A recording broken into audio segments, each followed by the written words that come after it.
My son sold their house and gave $620,000 for my daughter-in-law to spend. Then they came to live in my house. I answered, "No." My daughter-in-law slapped me across the face. That very same day, I called my lawyer. When they received the subpoena, "I'm glad to have you here. Follow my story until the end, and comment the city you're watching from, so I can see how far my story has reached. My name is Bessie, and at 64, I thought I knew my son. I thought I understood the man I raised, the boy I sacrificed everything for. But that Tuesday morning in October changed everything I believed about family, loyalty, and the child I brought into this world. I was in my garden, tending to my late-blooming roses, when I heard the car pull into my driveway. The engine sound was familiar, Terrence's SUV, but something felt different. There was an urgency in the way the doors slammed, a tension I could sense even from my backyard.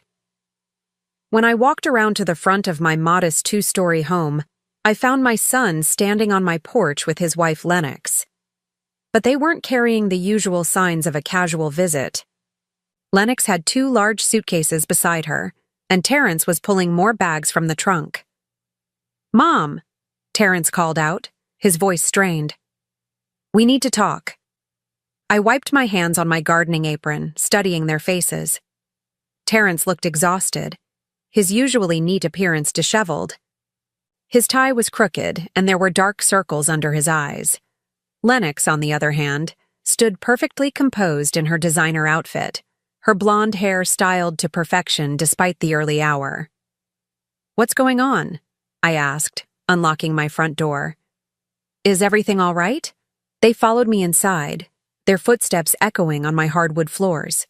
I noticed Lennox's sharp eyes scanning my living room, taking inventory of my furniture, my decorations, as if calculating something. "Mom, we have something to tell you," Terrence began, settling heavily into my old recliner, the same chair where his father used to sit before he passed 5 years ago. I poured myself a cup of coffee from the pot I'd made earlier, my hands steady despite the growing unease in my chest. "I'm listening." Terrence glanced at Lennox, who gave him an almost imperceptible nod. "We sold the house." The words hung in the air like smoke. I set my coffee cup down carefully, the ceramic making a soft clink against the saucer. "Which house?" I asked, though something deep in my stomach already knew the answer. "Our house," he said. The one on Maple Street. The one on Maple Street. The beautiful colonial I had helped them buy. The house where I'd contributed $40,000 from my retirement savings for the down payment. The house where I'd spent countless weekends helping them renovate, painting walls until my back ached, planting the garden that Lennox never appreciated. "You sold it?" My voice came out smaller than I intended. "Why didn't you tell me you were thinking about selling?" Lennox spoke for the first time since entering my home. "We didn't need permission, Bessie. It's our house." Her tone was cool, matter-of-fact, but there was something else there, something that made my skin crawl. "I understand it's your house," I said carefully, "but we discussed your plans to stay there long-term. You said it was perfect for raising the kids you wanted to have." Terrence shifted uncomfortably. "Plans change, Mom." "How much did you get for it?" I asked. $620,000, Lennox answered before Terrence could speak. There was something almost gleeful in her voice, like she was sharing exciting news. My breath caught. $620,000. It was more than I'd made in the last 10 years of working before retirement. "That's wonderful," I managed. "So where are you moving? Did you find a bigger place? Somewhere in a better school district?" The silence that followed was deafening. Terrence stared at his hands. Lennox examined her perfectly manicured nails. "Actually, Mom," Terrence finally said, "we were hoping we could stay here, with you, just temporarily, while we figure things out."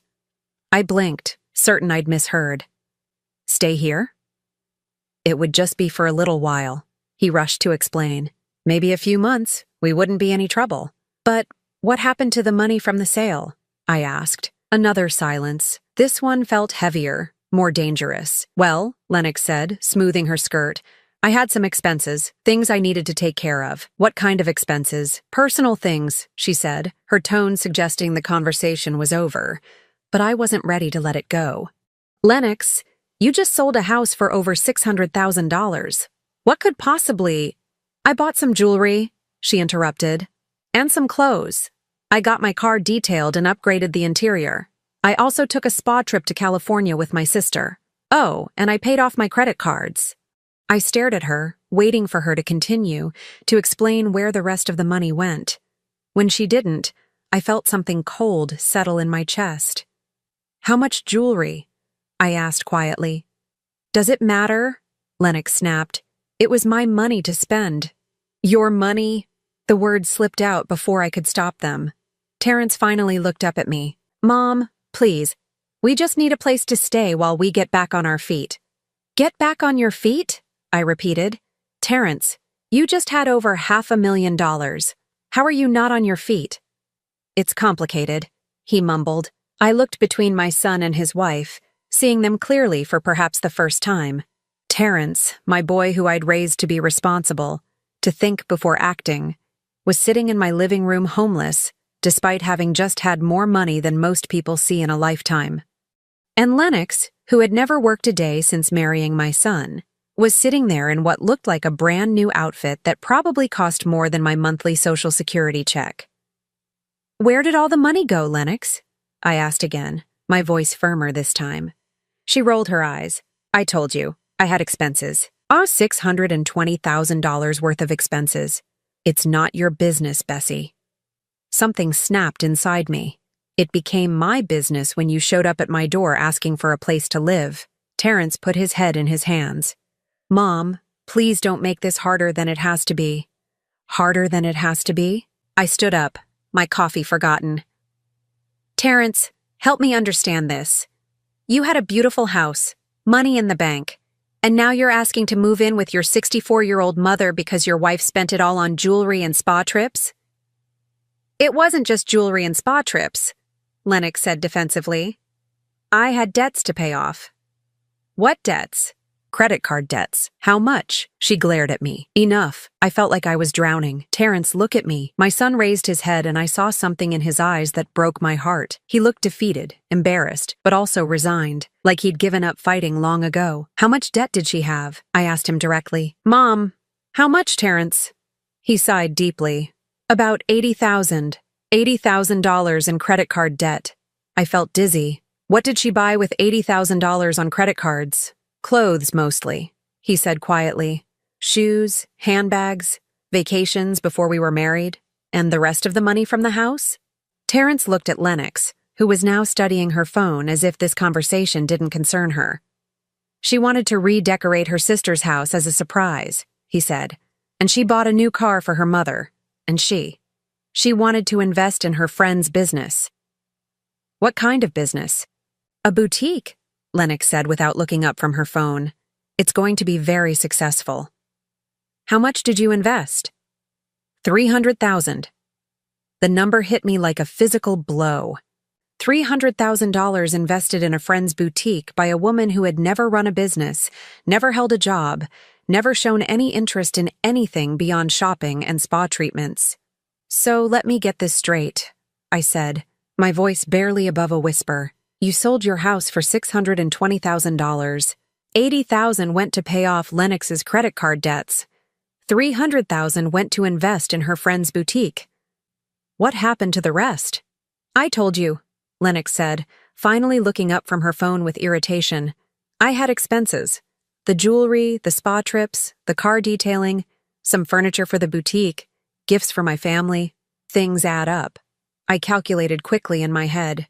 Even being generous with her expenses, there should have been at least $50,000 left, maybe more. Where's the rest of the money? I asked. There is no rest, Lennox said. It's gone. Gone.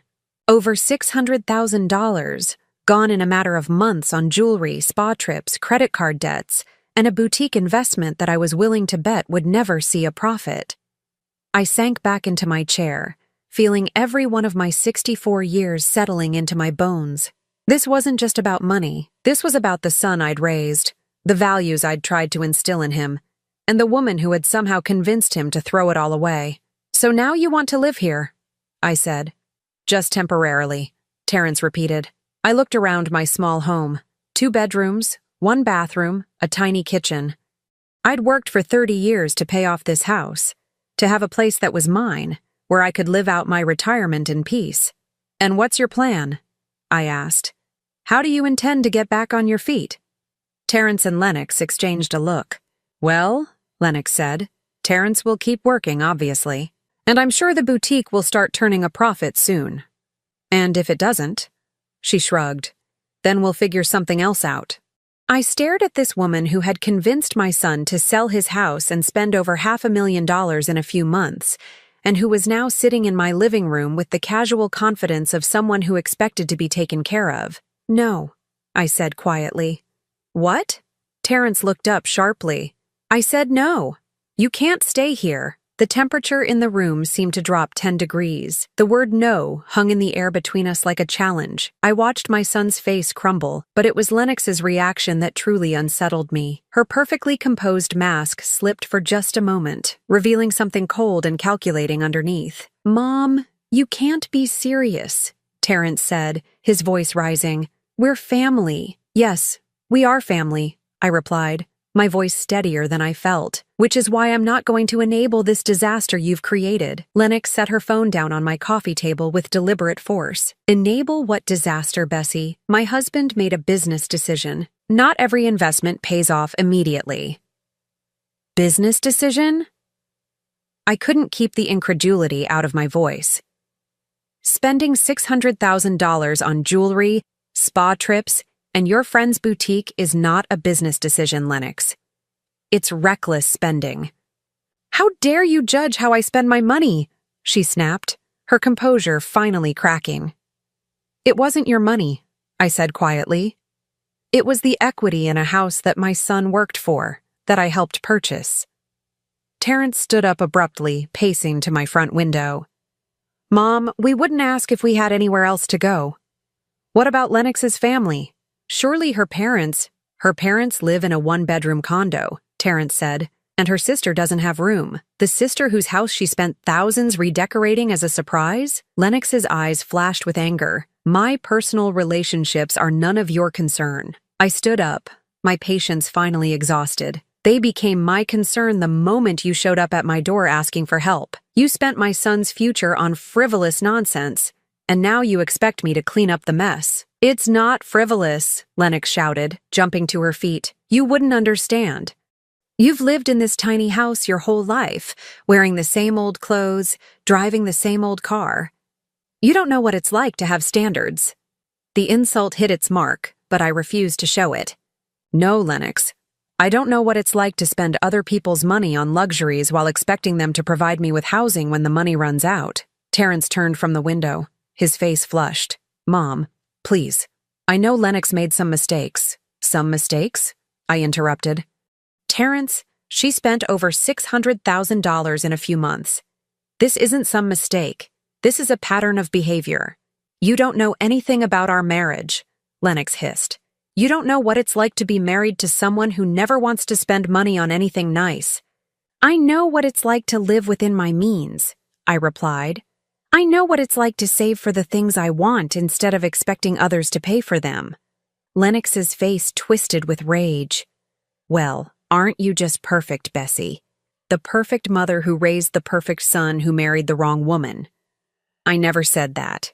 You didn't have to. It's written all over your face every time you look at me. The truth was, she was partially right. I had never liked Lennox, from the moment Terrence brought her home 3 years ago. But it wasn't because of her background or her appearance. It was because of moments like this, when her mask slipped and revealed the entitled, manipulative person underneath. Lennox, I said carefully, I don't dislike you because of who you are. I dislike the choices you make and how they affect my son. Your son is a grown man who makes his own choices, she shot back. Really? Because from where I'm standing, it looks like you make all the choices and he just goes along with them. Terrence finally spoke up, his voice strained. Mom, that's not fair. Isn't it? I turned to him. Tell me, Terrence, whose idea was it to sell the house? He hesitated. It was. We discussed it together. Whose idea was it to invest $300,000 in a boutique? Another hesitation. Lennox thought it was a good opportunity. Whose idea was it to spend $80,000 paying off credit card debts that you didn't even know existed until after you were married? Terrence's face reddened. Mom, please, answer the question, Terrence. Who's been making the financial decisions in your marriage? We make them together, he said weakly. Lennox laughed, a harsh sound that echoed off my living room walls. Oh, please, Terrence, tell your mother the truth. Tell her how you begged me to marry you. Tell her how grateful you were that someone like me would even look at someone like you. I felt my blood run cold. Someone like you. Yes, Lennox said, her voice dripping with venom. Someone beautiful. Someone sophisticated, someone who could have had any man she wanted. Your son knows he hit the lottery when he married me. I looked at Terrence, waiting for him to defend himself, to show some backbone. Instead, he stared at the floor, his shoulders slumped in defeat. And now, Lennox continued, when we need help, his own mother turns her back on us. What kind of mother does that? The kind who won't watch her son be destroyed by a manipulative woman, I said, my voice rising despite my efforts to stay calm. That's when Lennox crossed the line. You bitter old woman, she screamed. You're just jealous because your son chose me over you. You can't stand that he loves me more than he loves his pathetic, lonely mother. Lennox, stop, Terrence said, but his voice lacked conviction. No, I won't stop. She needs to hear this. You're a miserable old lady living in a run-down house, jealous of everyone who has more than you do. Well, guess what, Bessie? Your son doesn't need you anymore. He has me. I felt something snap inside me. All the years of biting my tongue, of trying to be diplomatic, of watching this woman slowly poison my relationship with my son, it all came crashing down. Get out, I said quietly. What? I said, get out of my house. Lennox laughed. You can't throw us out. We have nowhere to go. That's not my problem. Mom, Terrence pleaded, please reconsider. We really have nowhere else. You should have thought of that before you let your wife spend your entire future on jewelry and spa treatments. Lennox stepped closer to me, her face twisted with fury. You don't get to talk to me like that in front of my husband. This is my house, I said firmly. I'll talk to you however I want, and right now, I want you to leave. We're not going anywhere, Lennox said, crossing her arms. Terrence, tell your mother we're staying. I looked at my son, this man I'd raised to stand up for what was right, to protect the people he loved. Instead, I saw a broken person who had let his wife walk all over him for so long that he didn't remember how to fight back. Terrence, I said softly, please ask your wife to leave my home. He looked between us, his face anguished. Mom, please. Just let us stay for a few days while we figure something out. No. That's when Lennox lost whatever remaining composure she had. Fine, she screamed. You want to be a selfish, heartless bitch? Then we'll make sure everyone knows exactly what kind of mother you are. She stormed toward my front door, yanking it open so hard it banged against the wall. My neighbors, Mrs. Patterson from across the street and the Johnsons from next door, were outside in their yards. They looked up at the commotion. You want to know what kind of woman Bessie Mitchell really is? Lennox shouted, her voice carrying across the quiet street. She's throwing her own son out on the street, her own flesh and blood. I felt my cheeks burn with embarrassment as neighbors stopped what they were doing to stare at the scene unfolding on my front porch. Lennox, please, Terrence said, finally showing some backbone. But it was too late. No, she screamed. Let them all know. This woman raised a son who worked his whole life to buy a beautiful home, and when life got a little difficult, when we needed help, she slammed the door in our faces. Mrs. Patterson took a step closer, clearly trying to hear every word.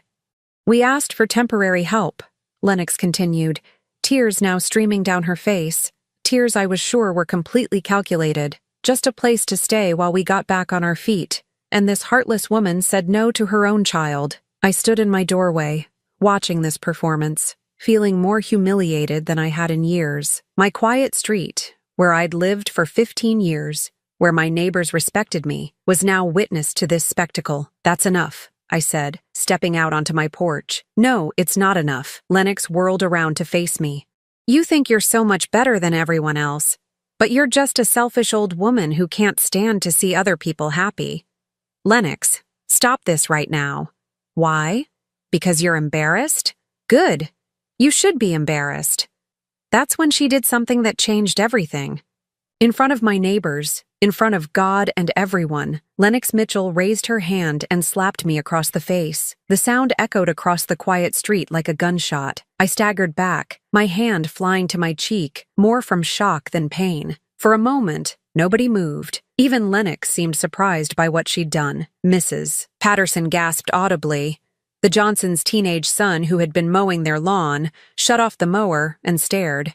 I looked at my son, waiting for him to defend me, to show some outrage that his wife had just assaulted his mother. Instead, Terrence stood there looking confused and overwhelmed. Did you just hit me? I asked quietly, my voice steady despite the rage building in my chest. Lennox lifted her chin defiantly. You deserved it. Throwing your own family out on the street like common trash. I looked around at my neighbors, all of them witnessing this humiliation. Mrs. Patterson looked horrified. The Johnsons were whispering to each other.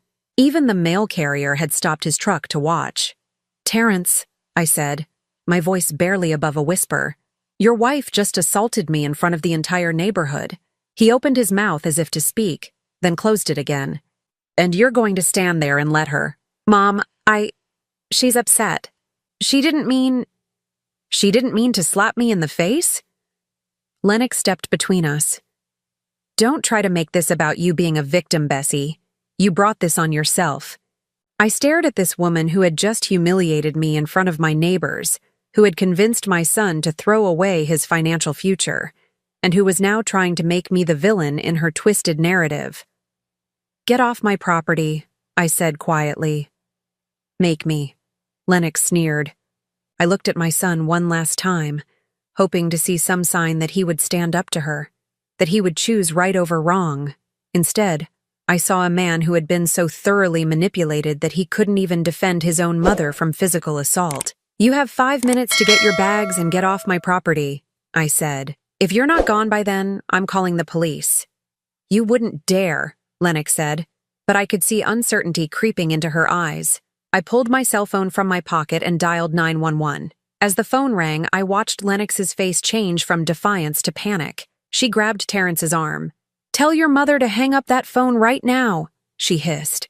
But I was already talking to the dispatcher, giving my address, explaining that I needed an officer to help remove trespassers from my property who had become violent. When I hung up, Lennox was staring at me in disbelief. You actually called the police on your own son? No, I said calmly. I called the police on the woman who just assaulted me in front of witnesses. For the first time since I'd known her, Lennox Mitchell looked genuinely afraid. The police arrived within 10 minutes, though it felt like an eternity. Officer Martinez was a young woman, maybe in her early 30s, with kind eyes and a professional demeanor that immediately put me at ease.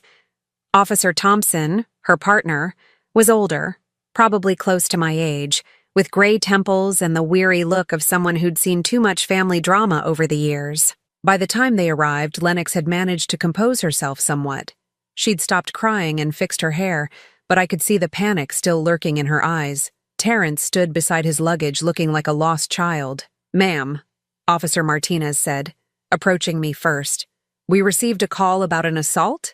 Yes, I said, pointing to my still stinging cheek. This woman slapped me. Officer Thompson looked at Lennox. Is this true, ma'am? She was being unreasonable, Lennox said, as if that justified physical violence. We just needed a place to stay temporarily, and she threw us out like we were strangers. That doesn't give you the right to hit anyone, Officer Martinez said firmly. Ma'am, she turned back to me. Do you want to press charges? I looked at my son, standing there with his head down, saying nothing in my defense. This man I had raised, sacrificed for, loved unconditionally, and he couldn't even condemn his wife for hitting his mother. Yes, I said quietly. I want to press charges.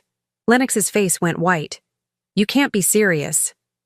Assault is a serious charge, ma'am, Officer Thompson said. We have multiple witnesses who saw you strike Mrs. Mitchell.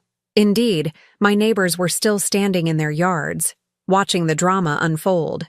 Mrs. Patterson nodded vigorously when Officer Martinez looked in her direction. "I saw the whole thing," Mrs. Patterson called out. She hit Bessie right across the face, unprovoked. "This is ridiculous," Lennox protested. "She's my mother-in-law. This is a family dispute." "Family or not," Officer Martinez said, "assault is assault. You'll need to come with us." As they led Lennox toward the patrol car, she turned back to Terrence. "Don't just stand there. Do something."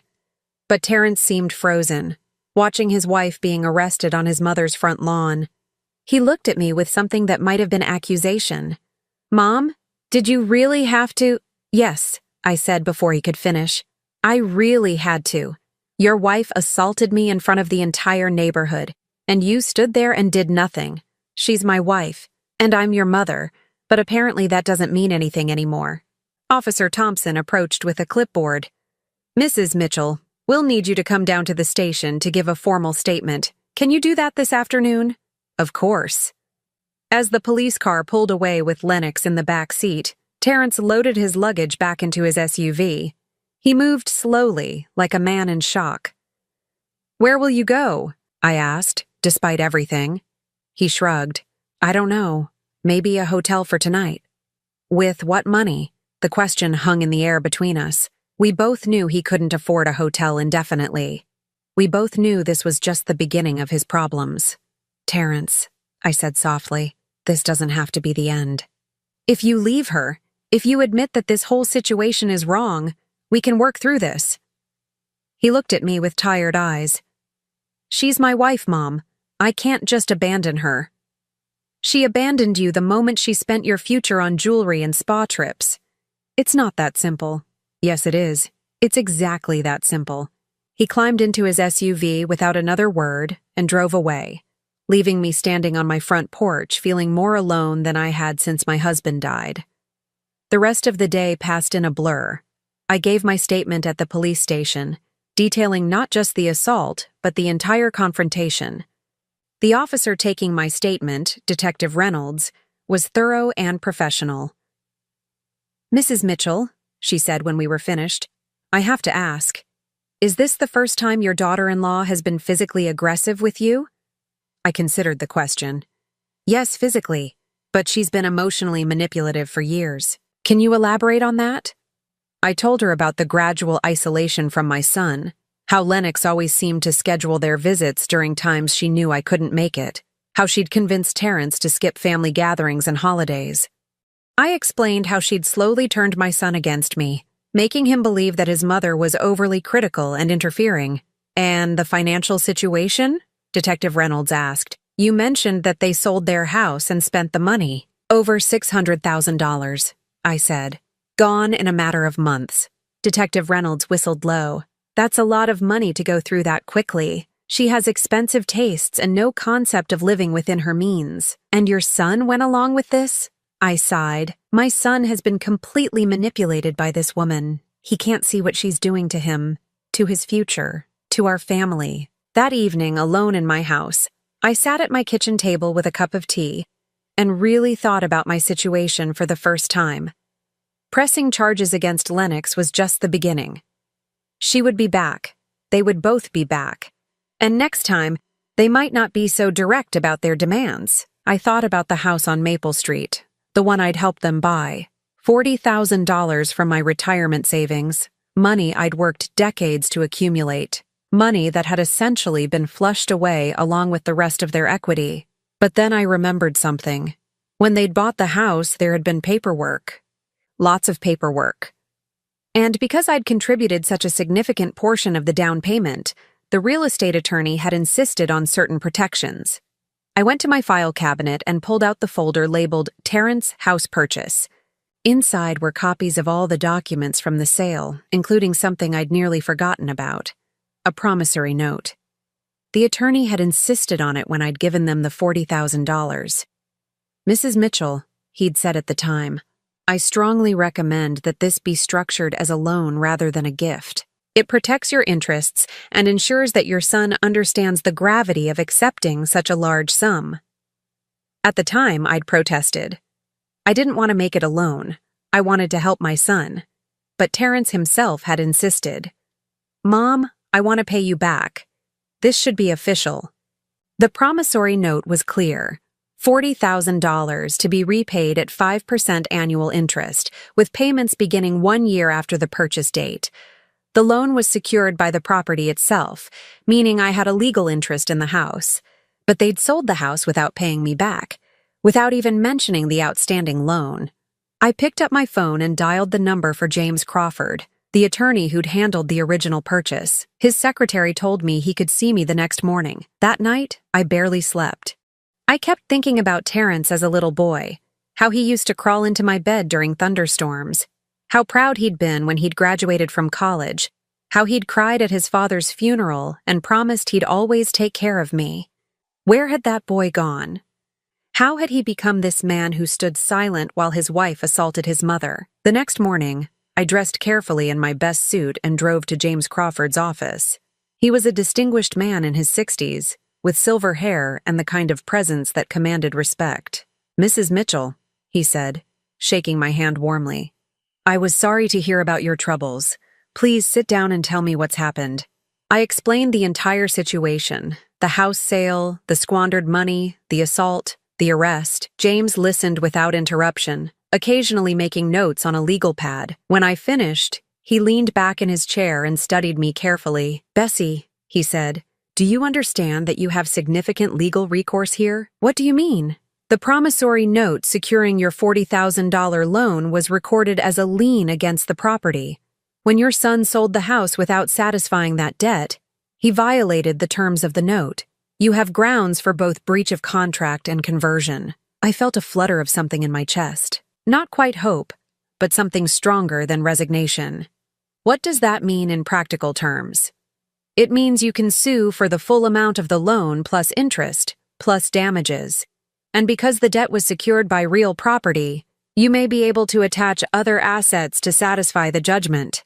"What other assets?" James smiled grimly. "Well, let's see what your son and daughter-in-law have left after their spending spree." Over the next hour, James explained my options in detail. I could file a civil lawsuit seeking repayment of the loan plus interest and damages. I could also pursue criminal charges for theft by conversion, since they'd sold property that was partially mine without my consent. "But James," I said, "I don't want to destroy my son's life. I just want him to understand that actions have consequences. Sometimes, Bessie, the kindest thing you can do for someone you love is to stop protecting them from the consequences of their choices." I thought about that as I drove home. Was I protecting Terrence by allowing Lennox to manipulate him? Was I enabling his poor decisions by always being there to catch him when he fell? By the time I got home, I'd made my decision. I called James Crawford and told him to file the lawsuit, not just against Lennox, but against both of them. They were married, they'd made the decision together to sell the house, and they would face the consequences together. Then I did something else. I called a locksmith and had all my locks changed. I installed a security system with cameras that would record anyone who approached my property. I wasn't going to be caught off guard again. That afternoon, Terrence called. "Mom, Lennox made bail. We need to talk." "No, we don't." "Mom, please. She's sorry about hitting you. She was just upset." "Terrence, your wife stole $40,000 from me and then assaulted me when I refused to house you both after you squandered over $500,000. There's nothing to talk about." "What do you mean stole $40,000? I explained about the promissory note, about the lien on the house, about the lawsuit I'd filed that morning. The silence on the other end of the phone stretched so long I thought he might have hung up. "Mom," he finally said, his voice shaking, "you can't sue us. We're family." "You're right, Terrence. We are family." "Which is why what you did hurts so much worse than if a stranger had stolen from me." "We didn't steal from you. You sold a house that had a $40,000 lien on it without paying me back. What would you call that?" Another long silence. "How much are you suing for?" $40,000 plus 3 years of interest, plus legal fees, plus damages for conversion and breach of contract. My attorney estimates the total at around $60,000. We don't have $60,000. You should have thought of that before you let your wife spend your entire future on jewelry and spa treatments. Mom, please, can't we work something out? Maybe we can pay you back slowly, over time? You mean like the original promissory note said? The one you ignored for 3 years before selling the house? I could hear him breathing heavily on the other end of the phone. Where are you staying? I asked. A motel, the cheapest one we could find. How long can you afford to stay there? Maybe a week. 2 weeks if we're careful. And then what? I don't know, Mom. I really don't know. For a moment, I almost weakened. This was my son, my baby. And he sounded so lost and scared. But then I remembered Lennox's hand striking my face, and my resolve strengthened. Terrence, I love you. I have always loved you, and I always will. But I will not be manipulated, stolen from, or assaulted. If you want a relationship with me, you need to take responsibility for your choices and the consequences that come with them. What does that mean? It means you need to decide what's more important to you. Your relationship with your wife or your relationship with your mother, because right now, you can't have both. I hung up before he could respond, my hands shaking as I set the phone down. Outside, the sun was setting over my quiet neighborhood. Patterson was watering her flowers, and the Johnson boy was riding his bicycle in circles in their driveway. Everything looked normal, peaceful. But I knew that nothing would ever be normal again. Tomorrow, Terrence and Lennox would receive the legal papers. They would realize that their actions had real consequences, and I would find out once and for all whether the son I'd raised still existed somewhere inside the man Lennox had created. 3 days after I filed the lawsuit, James Crawford called me with news that made my blood run cold. Bessie, I need you to sit down, he said. My investigator has been looking into your daughter-in-law's background, and we've uncovered some things you need to know. I was already sitting at my kitchen table, but I gripped the phone tighter. What kind of things? Lennox has a pattern of this behavior. Before she married your son, she was engaged to 2 other men. Both relationships ended when the men discovered she'd been using their credit cards without permission. In one case, she ran up over $50,000 in debt before the man found out. My heart sank. Does Terrence know this? I don't think so. She's very good at covering her tracks. But there's more. The boutique she invested in, it doesn't exist.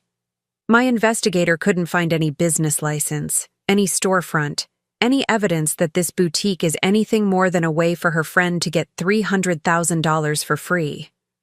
I felt sick. So the money is just gone? It appears so.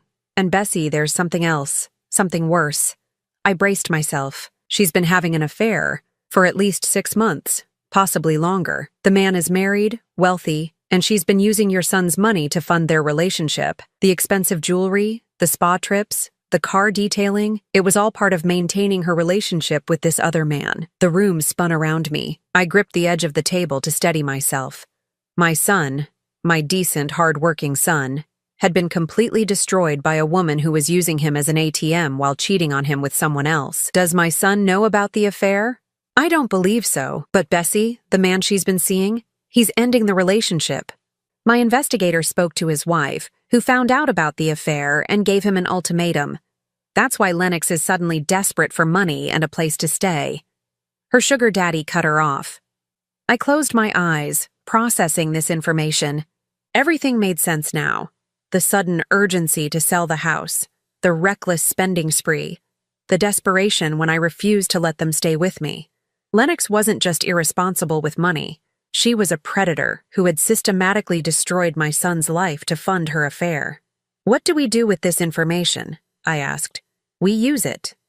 In the lawsuit, we can argue that the money was obtained through fraud and deception. We can also use it to ensure your son understands exactly who he married. That afternoon, the process server delivered the legal papers to the motel where Terrence and Lennox were staying. I knew because Terrence called me 30 minutes later, his voice shaking with rage. Mom, what the hell is this? It's a lawsuit, Terrence. I told you I was going to file it. $67,000? You're suing us for $67,000? That's what you owe me, plus interest, plus legal fees, plus damages. We don't have $67,000. I know. That's what happens when you steal from family to fund a lifestyle you can't afford. We didn't steal from you. Terrence, you sold a house that had a $40,000 lien on it without paying me back. In legal terms, that's conversion of secured property. I could hear Lennox in the background, screaming something I couldn't quite make out. She wants to know if you've lost your mind, Terrence said.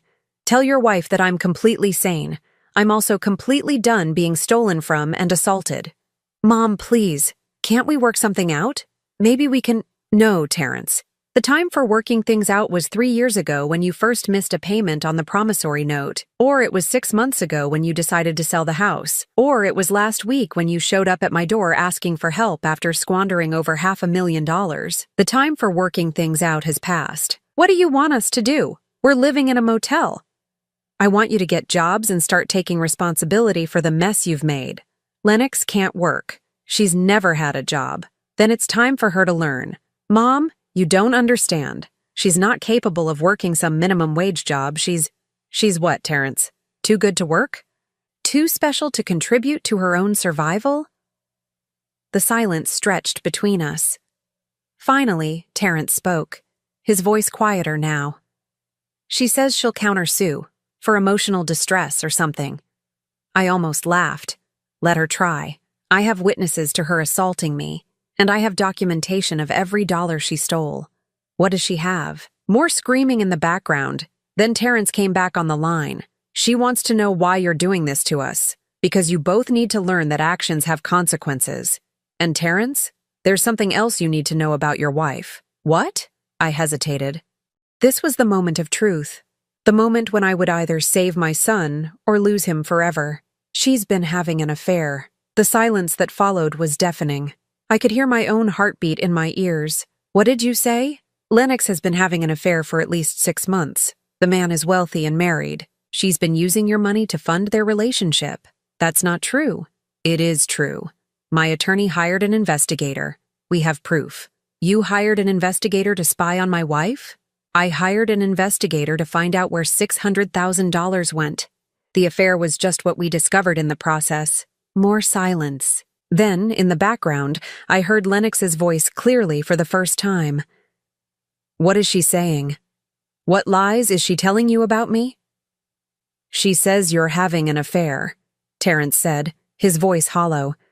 The explosion that followed was audible even through the phone. Lennox screamed denials, accusations, threats. She called me every name in the book and a few I'd never heard before. Terrence, I said quietly. Ask her about Richard Hawthorne. The screaming stopped abruptly. Who is Richard Hawthorne? Terrence asked. Ask your wife. I heard muffled conversation. Then Terrence came back on the line. She says she doesn't know anyone by that name. He's 52 years old, owns a construction company, drives a black Mercedes. He's been paying for her jewelry and spa trips for months. His wife found out about the affair last week and made him end it. The phone went quiet again. This time, the silence stretched for almost a full minute. Terrence, are you there? How do you know all this? Because I hired professionals to find out where your money went. And what we discovered is that your wife has been systematically destroying your life to fund an affair with a married man who just dumped her. She's saying it's not true. Of course she is. What did you expect her to say? She's crying now. She's manipulating you. Again. Mom, I can't. I need to think. Think about this, Terrence. Think about how she convinced you to sell your house without discussing it with me first, even though I had a legal interest in the property. Think about how she spent $600,000 in a few months while you were at work, trusting her to make responsible decisions. Think about how she slapped your mother in front of the entire neighborhood and then expected you to defend her. I'm hanging up now. Terrence, wait! But the line went dead. I sat in my kitchen staring at the phone, wondering if I'd just saved my son or lost him forever. Either way, I'd told him the truth. What he did with that information was up to him. The next morning, James Crawford called again. Bessie, I have an update. Your son called my office this morning. He wants to meet. Meet about what? He didn't say specifically, but he sounded different. Defeated, maybe. Or awakened. It's hard to tell. We arranged to meet at James's office that afternoon. I arrived early, nervous about seeing Terrence again. When he walked in, I barely recognized him. He'd always been thin, but now he looked gaunt. His clothes hung loosely on his frame, and there were dark circles under his eyes that made him look 10 years older. "Hello, Mom," he said quietly, taking the chair across from me. "Hello, Terrence." James sat behind his desk, legal pad ready. "Terrence, you said you wanted to discuss the lawsuit?" "I want to know exactly what my wife has done," Terrence said. "I want to see all the evidence." For the next hour, James laid out everything his investigator had discovered. The affair with Richard Hawthorne, documented through hotel receipts and credit card statements. The fake boutique investment that was nothing more than a way to funnel money to Lennox's friend. The pattern of financial deception with previous boyfriends. The mounting credit card debt that Terrence hadn't known about. With each revelation, I watched my son shrink further into his chair. By the time James finished, Terrence was staring at his hands, silent tears streaming down his face. "Where is she now?" I asked gently. "At the motel. She doesn't know I'm here." "What are you going to do?" Terrence looked up at me with red-rimmed eyes. "I don't know, Mom. I honestly don't know. My whole life, everything I thought I knew about my marriage, about my wife. It's all been a lie. I'm sorry, sweetheart. I truly am. She's been stealing from me for years, not just spending money, actively deceiving me, lying to me, cheating on me. And when you tried to warn me, I chose her over you. You were manipulated by someone who's very good at manipulation. It's not your fault, isn't it? I'm 35 years old, Mom. I should have seen the signs. I should have questioned why she never wanted to work, why she always needed more money, why she was so eager to sell the house." James cleared his throat. "Terrence, the question now is what you want to do about the lawsuit.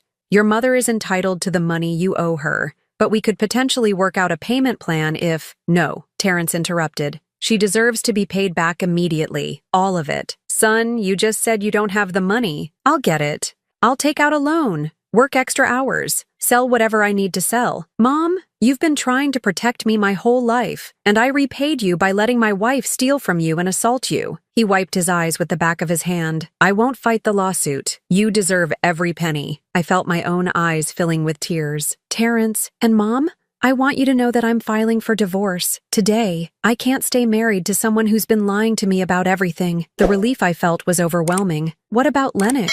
What will she do?" Terrence's face hardened. "That's not my problem anymore. She's an adult who made her own choices. Let her figure out how to live with the consequences." As we left James's office, Terrence and I walked to our cars together. At my car, he stopped and turned to me. "Mom, I know I don't deserve your forgiveness. I know I've hurt you in ways that might not be fixable. But I want you to know that I'm going to spend the rest of my life trying to make this right." I reached out and touched his cheek, the way I used to when he was little and needed comfort. "You already are making it right, sweetheart. You already are." As I drove home, I felt something I hadn't experienced in years. Hope. Not just hope that I'd get my money back, but hope that I'd gotten my son back too. But I also knew that Lennox wouldn't go quietly. A woman who'd spent years manipulating and deceiving wouldn't just accept defeat. She would fight back. And when she did, it would probably get ugly. I was right to be worried. The real battle was just beginning. I should have known Lennox wouldn't accept defeat gracefully. 3 days after Terrence filed for divorce, she showed up at my house at 6 a.m, pounding on my door like a woman possessed. I looked through the peephole and saw her standing on my porch in yesterday's clothes, her hair disheveled, mascara streaked down her cheeks. She looked like she hadn't slept in days. "Bessie!" she screamed, loud enough to wake the entire neighborhood. "I know you're in there. Open this door right now." I didn't move. My new security system was recording everything, and I had no intention of letting her into my house. "You destroyed my marriage!" she continued screaming. "You turned my husband against me with your lies." Mrs. Patterson's porch light came on across the street. The Johnsons' dog started barking. I grabbed my phone, ready to call the police again if necessary. "I'm not leaving until you talk to me," Lennox shrieked. "You owe me that much." I pressed the intercom button on my security system. "Lennox, you need to leave my property immediately or I'm calling the police." "Good. Call them. Let them hear how you destroyed an innocent woman's life." Innocent. The word would have been laughable if the situation weren't so pathetic. "You have 30 seconds to get off my property," I said through the intercom. "No, I'm not going anywhere until you admit what you've done." I dialed 911 and gave them my address. "This is Bessie Mitchell on Elm Street. The woman who assaulted me last week is back on my property, refusing to leave and causing a disturbance." The dispatcher assured me officers were on their way. Lennox must have heard me talking because her pounding became more frantic. "You can't hide behind the police forever, Bessie. Everyone needs to know what kind of person you really are." Then she did something that shocked even me. She started screaming details about our family situation for the entire neighborhood to hear. "This woman turned her own son against his wife," she yelled at the top of her lungs. "She hired private investigators to spy on us. She's trying to steal our money." I watched through my window as more neighbors came outside to see what was happening. Some were recording with their phones. This was exactly what Lennox wanted. To humiliate me publicly, to make me look like the villain in her twisted story. "She's jealous because her son loves me more than her," Lennox continued. "She can't stand that he chose me, so she's trying to destroy our marriage." The police arrived just as Lennox was starting to elaborate on our financial situation for the entertainment of anyone within a 6-block radius. Officer Martinez was back, along with a male officer I didn't recognize. "Ma'am," Officer Martinez said firmly, "you need to calm down and step away from the door." "I'm not doing anything wrong," Lennox protested. "I'm trying to talk to my mother-in-law." "Mrs. Mitchell has asked you to leave her property. You need to comply." "She's destroying my family. She hired investigators to spy on me and my husband." The new officer, whose name tag read Johnson, stepped forward. "Ma'am, what Mrs. Mitchell does with her own money is not your concern. This is her property, and she has the right to ask you to leave. But she's lying about me. She's telling people I'm having an affair." Officer Martinez looked at her notepad. "Ma'am, are you Lennox Mitchell? The woman who was arrested here last week for assault?" "It wasn't assault. It was barely a tap." "You slapped Mrs. Mitchell in the face in front of multiple witnesses. That's assault." I watched from my window as Lennox's composure completely crumbled. She fell to her knees on my porch, sobbing dramatically. "Please," she begged, looking directly at my front door. "Please, Bessie. I have nowhere to go. Terrence kicked me out of the motel. He's filing for divorce. I don't have any money. Please don't do this to me." For just a moment, I felt a twinge of sympathy. Then I remembered the $600,000, the affair with Richard Hawthorne, the fake boutique investment, and my resolve strengthened. Officer Johnson helped Lennox to her feet. "Ma'am, you need to find somewhere else to go. If you come back here, you'll be arrested for trespassing." "Where am I supposed to go?" she wailed. "I don't have anywhere." "That's not Mrs. Mitchell's problem," Officer Martinez said firmly. "You have 5 minutes to get in your car and leave, or we're taking you in." After the police left with Lennox, I called Terrence. He answered on the first ring. "Mom, I heard. I'm so sorry. I told her to stay away from you. Where is she staying?" "I don't know. After I filed for divorce yesterday, I told her she had to leave the motel. I couldn't afford to keep paying for both of us to stay there." "And you have no idea where she went?" "She mentioned maybe staying with her friend, the one with the fake boutique, but honestly, Mom, I don't care. I'm done being responsible for her problems." I felt a surge of pride at hearing the strength in my son's voice. This was the Terrence I'd raised, the one who took responsibility for his actions and didn't make excuses for bad behavior. "How are you managing?" I asked. "I'm staying at a weekly motel across town. It's not fancy, but it's clean, and I can afford it while I figure out my next steps. I've been working overtime trying to save up money to pay you back." "Terrence, you don't have to—" "Yes, I do. Mom, I let my wife steal from you and then stood by while she assaulted you. I need to make this right." That afternoon, James Crawford called with an update. "Bessie, we have a problem. Lennox has hired an attorney. I thought she didn't have any money." She doesn't. But apparently she's found a lawyer willing to work on contingency. They're claiming that your lawsuit is harassment and that you're using the legal system to interfere in their marriage. I felt my blood pressure rise. That's ridiculous. I know it is, but we need to be prepared for a fight. They're also claiming that the promissory note was invalid because your family, And there was no real intention to collect on the debt. There was absolutely an intention to collect. That's why we made it official. I know that, and we can prove it. But Lennox's attorney is good at making bad cases sound reasonable. We need to document everything. Every interaction you've had with them, every payment that was missed, every attempt you made to work with them before filing suit. Over the next week, I compiled everything I could think of. Phone records showing how many times I'd called Terrence about missed payments, only to have Lennox answer and make excuses. Emails I'd sent asking about their financial situation. Receipts showing money I'd lent them over the years for various emergencies that were never repaid. The picture that emerged was clear. I hadn't been a vindictive mother-in-law trying to destroy their marriage. I'd been a concerned parent trying to help my son, only to be systematically deceived and stolen from. But Lennox wasn't finished. 2 days before our court date, she showed up at my workplace. I was a part-time bookkeeper for a small accounting firm, a job I'd taken after retirement to stay busy and supplement my Social Security. I was at my desk, working on month-end reports, when the receptionist called back to tell me I had a visitor. "She says she's your daughter-in-law," Jenny said. "Should I send her back?" My heart sank.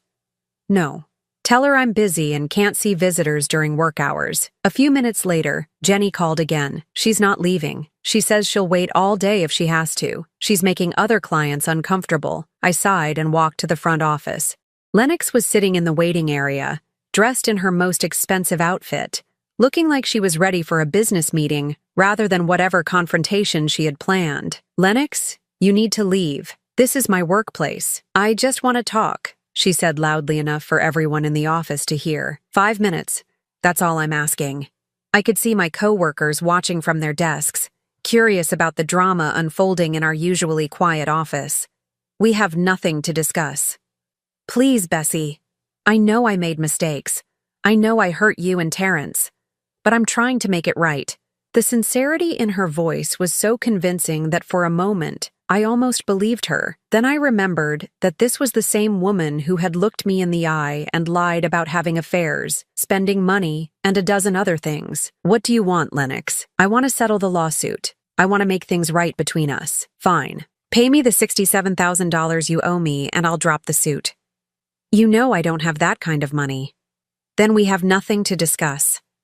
She stood up, moving closer to me. "Bessie, please. I made mistakes, but I don't deserve to have my life destroyed over them.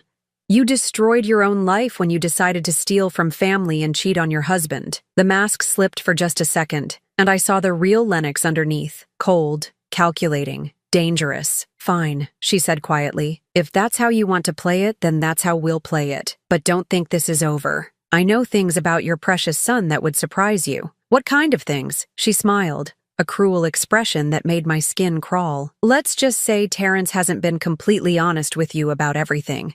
Before I could ask what she meant, she turned and walked out of the office, leaving me standing there with a growing sense of dread. That evening, I called Terrence and told him about Lennox's visit. "She said she knows things about you that would surprise me." "What did she mean?" Terrence was quiet for a long moment. "Mom, there are some things I never told you. Things I'm not proud of." My heart sank. "What kind of things?" "When Lennox and I were first married, I did some things. Some financial things that weren't completely legal." "What do you mean?" "I falsified some documents to get a better loan rate on our first car. I also didn't report some cash income on our taxes one year. And when we bought the house, I may have inflated my income on the mortgage application." I felt sick. "Terrence, why didn't you tell me this?" "Because I was ashamed. And because Lennox said it was normal, that everyone did things like that." "And she has proof of this?" "She kept copies of everything. She said it was for our records, but now I think she was keeping it as insurance in case I ever tried to leave her." I closed my eyes, understanding the full scope of what we were dealing with. Lennox wasn't just a manipulative spendthrift. She was a criminal who had been systematically compromising my son for years, creating evidence she could use to destroy him if he ever tried to escape. "Terrence, you need to tell James Crawford about this immediately. Mom, if this comes out, I could go to jail. I could lose my job, my professional license, everything." And if you don't tell him and Lennox uses it against us in court, you'll lose everything anyway. At least this way, we can try to control how it comes out. The next morning, I sat in James Crawford's office with my son as he confessed to his financial crimes. James listened without judgment, taking notes and asking clarifying questions. When Terrence finished, James leaned back in his chair and studied us both. "This is serious," he said finally, "but it's not insurmountable. The statute of limitations has passed on some of these issues, and the others can potentially be resolved through voluntary disclosure and payment of penalties." "What about the lawsuit?" I asked. "The lawsuit just got more complicated, but Bessie, I want you to understand something. Your daughter-in-law isn't just trying to avoid paying you back. She's trying to destroy your son's life as punishment for leaving her. This isn't about money anymore. This is about control." As we left James's office, I realized that the real battle was just beginning. Lennox had shown her true colors, and she was willing to destroy everyone around her, rather than accept responsibility for her actions. But I wasn't the same woman who had opened her door to them 3 weeks ago. I was stronger now, angrier, and absolutely determined to protect my son from the monster he had married. The war was far from over, but for the first time, I felt like we might actually win. The courtroom was smaller than I'd expected, with worn wooden benches and fluorescent lighting that made everyone look pale and tired. I sat behind James Crawford's table, my hands folded in my lap, watching as Lennox entered with her attorney, a sharp-dressed woman in her 40s who looked like she charged by the minute. Lennox had clearly spent money she didn't have on her appearance for court. Her hair was freshly styled, her makeup perfect, and she wore a conservative blue dress that probably cost more than I made in a week. She was playing the role of the wronged daughter-in-law, the victim of a vindictive mother-in-law's harassment. Terrence sat beside me, looking nervous but determined. Over the past week, he'd worked with James to voluntarily disclose his financial irregularities to the appropriate authorities. It would mean paying penalties and potentially losing his current job, but it also meant Lennox couldn't use the information to destroy him. "All rise," the bailiff announced as Judge Patricia Hendricks entered. She was a woman in her 60s with silver hair and the kind of stern expression that suggested she'd heard every sob story in the book. Lennox's attorney, Ms. Sarah Chen, went first. She painted a picture of a young woman trapped in an impossible situation, victimized by a mother-in-law who had never accepted her and was now using the legal system to interfere in their marriage. "Your Honor," Ms. Chen said in a voice dripping with sympathy, "my client made some poor financial decisions, as many young people do, but Mrs. Mitchell's response has been disproportionate and vindictive. She hired private investigators to spy on my client, encouraged her son to file for divorce, and is now trying to extract money from a woman who has no means to pay. She made Lennox sound like an innocent victim who had maybe spent a little too much money on clothes, rather than a woman who had systematically stolen over $600,000 while conducting an affair." When it was James's turn, he methodically laid out the facts. The $40,000 loan, documented in a legally binding promissory note, the 3 years of missed payments, despite repeated attempts to collect, the sale of the house without satisfying the lien, the assault that had been witnessed by multiple neighbors. "Your Honor," James said, "this is not a case of a vindictive mother-in-law harassing her daughter-in-law. This is a case of a woman who has been systematically defrauded by someone who viewed her as an easy mark. Then he did something I wasn't expecting. He called Richard Hawthorne as a witness. I turned to see a middle-aged man in an expensive suit entering the courtroom, his face grim. He looked like he'd rather be anywhere else in the world. Under oath, Richard confirmed the affair. He testified that Lennox had told him she was getting divorced, that she had money from her family, and that she needed help maintaining her lifestyle during the separation. He had paid for jewelry, vacations, and expensive dinners, believing she was a wealthy woman going through a difficult divorce. She told me her husband was abusive and that his mother was trying to steal her inheritance, Richard testified, not looking at Lennox. She said she needed money to fight them in court. Lennox's face had gone completely white. Her attorney was frantically scribbling notes, clearly not having expected this testimony. "Did you know that Mrs. Lennox Mitchell was using money from the sale of her marital home to fund your relationship? James asked. No, I did not. If I had known, I never would have participated. And when did this relationship end? Last month. My wife discovered the affair and threatened to leave me if I didn't end it immediately. When James finished with Richard, Ms. Chen tried to minimize the damage. She argued that the affair was irrelevant to the financial dispute, that whatever mistakes Lennox had made in her personal life didn't negate the fact that the lawsuit was excessive. But Judge Hendricks looked unimpressed. When Ms. Chen sat down, the judge leaned forward and studied the paperwork in front of her. Ms. Mitchell, she said, addressing Lennox directly, do you dispute that you signed the promissory note agreeing to repay Mrs. Mitchell $40,000? No, Your Honor, but do you dispute that you failed to make any payments on this note for 3 years? The circumstances were, do you dispute that you and your husband sold the house that secured this loan without paying off the debt? Lennox's attorney stood up. Your Honor, my client was not personally responsible for— Sit down, counselor. I'm asking your client direct questions. Lennox looked like she was about to cry. Your Honor, I didn't understand the legal implications. Mrs. Mitchell, you're 32 years old. Are you claiming you didn't understand that borrowing money meant you had to pay it back? It wasn't supposed to be a real loan. It was family money. Judge Hendricks's expression grew even sterner. Mrs. Mitchell, do you see your signature on this promissory note? Yes, but did anyone force you to sign it? No, but then it's a real loan, regardless of your family relationship. The judge then turned her attention to the assault charge. She had Mrs. Patterson testify about what she'd witnessed, and the police officers who had responded to the call. When Ms. Chen tried to argue that it was just a family dispute that got out of hand, Judge Hendricks cut her off. Counselor, assault is assault. The relationship between the parties is irrelevant. Finally, James presented evidence of Lennox's spending patterns, the jewelry purchases, the spa treatments, the fake boutique investment. He showed how over $600,000 had been spent in less than 6 months, with no assets to show for it. Your Honor, James said, this isn't a case of poor financial management. This is a case of systematic fraud. Mrs. Lennox Mitchell used her husband's money to fund an extramarital affair while deliberately avoiding her legal obligations to my client. When both sides had presented their cases, Judge Hendricks called a brief recess. I went to the bathroom and splashed cold water on my face, trying to process everything I'd heard. The full scope of Lennox's deception was even worse than I'd imagined. When court resumed, Judge Hendricks had clearly made her decision. Mrs. Lennox Mitchell, she began, I have never seen such a clear-cut case of financial fraud and manipulation. You borrowed $40,000 from your husband's mother, agreed to specific repayment terms, then spent 3 years avoiding your obligations while spending over $600,000 on personal luxuries and an extramarital affair.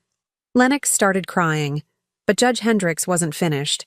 When confronted about your behavior, you physically assaulted the woman you had stolen from and attempted to manipulate the legal system to avoid the consequences of your actions. She turned to her paperwork. I am ruling in favor of the plaintiff. Mrs. Lennox Mitchell, you are ordered to pay Mrs.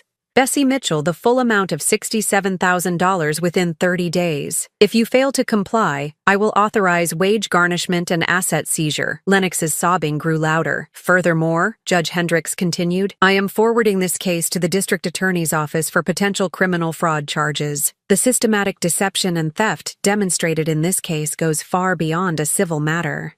Ms. Chen stood up quickly. Your Honor, my client has no assets with which to pay this judgment. Then your client should have thought about that before spending over $600,000 on jewelry and spa treatments. This court will not reward financial fraud with sympathy. As we left the courthouse, Lennox was still crying in the hallway, her attorney trying to calm her down. She looked at me with pure hatred. This isn't over, she hissed as I walked past. You think you've won, but this isn't over. I stopped and looked at her, really looked at her, for what I knew would be the last time. Yes, Lennox, I said quietly. It is over. It's been over since the moment you raised your hand to me. 3 months later, I was sitting on my back porch, watching the sun set over my garden, when Terrence called. Mom, I have news. Lennox's friend, the one with the fake boutique, was arrested today for fraud. Apparently, Lennox wasn't her only victim. She'd been running investment scams for years. Will that help you get any of the money back? Probably not. The money's gone. But it means Lennox might be facing criminal charges too if they can prove she knew it was a scam. And how are you doing? Better. I found a new job. It pays less than my old one, but it's honest work. And they knew about my legal issues when they hired me. I'm in a small apartment now, nothing fancy, but it's mine. Are you happy? There was a long pause. You know what, Mom? I think I am. For the first time in years, I wake up in the morning and don't have to wonder what financial disaster is waiting for me. I know exactly how much money I have, exactly what I owe, exactly what I can afford. It's liberating. What about the $67,000 you owe me? I've been making payments every month, just like I promised. It'll take me a few years, but I'll pay back every penny. Terrence, you don't have to. Yes, I do. It's not just about the money, Mom. It's about showing you that I'm the man you raised me to be. After I hung up, I sat in the gathering darkness, thinking about the past few months. I'd gotten my money back. Well, most of it. More importantly, I'd gotten my son back. Lennox was facing criminal charges in 3 different jurisdictions. Richard Hawthorne's wife had filed for divorce and was seeking half of everything he owned. The fake boutique investigation had expanded into a multi-state fraud case. Everyone who had participated in the deception was facing consequences, while I was sitting peacefully in my garden, surrounded by the life I'd built through honest work and careful saving. My phone buzzed with a text message from an unknown number. I almost didn't read it, but something made me look. I know where you live. This isn't over. I looked at the message for a long moment, then blocked the number and deleted the text. Lennox could threaten me all she wanted from whatever jail cell or courtroom she was facing. I had cameras, I had security, I had the law on my side, and I had the unshakable knowledge that I had done the right thing. A year later, I sold my house and moved to a retirement community in Arizona. It was warm and peaceful, with a garden club and a book club and neighbors who had lived full lives and appreciated simple pleasures. I bought a small condo with a view of the mountains and spent my mornings tending to my new garden and my afternoons reading by the pool. Terrence visited twice a month, flying out from Chicago where he'd found steady work and genuine friends. He never mentioned Lennox, and I never asked. Some chapters in life need to be closed completely before new ones can begin. One evening, as I was watering my roses, my neighbor Margaret called over the fence. "Bessie, there's someone at your door. A young woman. She looks upset." My heart skipped a beat, but when I walked around to the front of my condo, I saw it wasn't Lennox. It was a woman in her 20s with brown hair and tired eyes. "Mrs. Mitchell? My name is Jennifer. I know this is strange, but I need to talk to you about Lennox." I studied her face, seeing something familiar in her features. "How do you know Lennox? She's my sister, and she's been doing to other families what she did to yours." We sat on my small patio as Jennifer told me her story. Lennox had moved to Florida after the criminal charges in Chicago, using a different name and a carefully crafted sob story about being victimized by her ex-husband's family. She was engaged to another wealthy man, spinning the same lies about needing money to fight false accusations. "I've been trying to warn people," Jennifer said, "but she's very convincing. She makes everyone believe she's the victim. What do you want from me? Help. You're the only person who's ever successfully stood up to her and won. I need to know how you did it." I made us both tea and told Jennifer everything. The investigation, the lawsuit, the importance of documenting everything and never backing down. "The key," I said finally, "is understanding that you can't save someone from their own choices. You can only protect yourself and the people you care about." Aunt Jennifer stayed for dinner, and we talked until late in the evening about family, manipulation, and the courage it takes to do the right thing when the right thing is hard. After she left, I sat on my patio looking up at the Arizona stars, thinking about the strange journey that had brought me here. A year ago, I'd thought my life was simple and settled. I'd had no idea that my greatest challenge, and my greatest victory, was still ahead of me. Sometimes the most important battles are the ones you never wanted to fight, fought against people you never wanted to hurt, in defense of principles you never thought you'd have to defend. But when those battles come, you have 2 choices. Fight or surrender everything you've worked for to people who see your kindness as weakness. I chose to fight. And in fighting, I discovered that at 64 years old, I was stronger than I'd ever imagined. The roses in my garden were blooming beautifully, their petals soft and fragrant in the desert evening. Like me, they had survived transplanting and were thriving in new soil. Some things, I realized, grow stronger when they're forced to put down new roots. Now I'm curious about you who listened to my story. What would you do if you were in my place? Have you ever been through something similar? Comment below, and meanwhile, I'm leaving on the final screen 2 other stories that are channel favorites, and they will definitely surprise you. Thank you for watching until here.